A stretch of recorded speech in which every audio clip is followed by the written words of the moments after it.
সাধারণ মানুষ রাজাদের বাসা যায় এভাবে কাজ করতে সারাদিন সারা রাত। কঠিন পরিশ্রমে কাজ করতে এরা রাজাদের বাসায়। আগেকার যুগে অনেক কষ্টের দিন যেত, না পারতো কিছু খাইতে, না পারতো কিছু করতে। একটু খাবারের জন্য তারা অনেক হাড়ভাঙা কাজ করত। রাজাদের বাসায় এই ধরনের কাজ হচ্ছে খুব কষ্টের কাজ, রোদ গরমের মধ্যে। বিভিন্ন জন বিভিন্ন কাজে জড়িত। রাজা আসতে দেখা করার জন্য তারা কাজ কেমন হচ্ছে। দৃশ্য এরকম খুবই ভয়ঙ্কর, কিন্তু দেখতে ভালো। তখন থেকে দেখলেন আগেকার যুগের এক, আর এখন বাংলাদেশের অবস্থা 2026 সালে দেখুন কি রকম অবস্থা।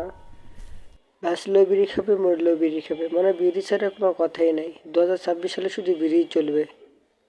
হ্যাঁ, এই হলো ঘটনা। বেঁচে থাকলে বিড়ি, মরে গেলেও বিড়ি, মানে বিড়ি খাওয়া ছাড়বেই না এরা, যতই যা হয়ে যাক।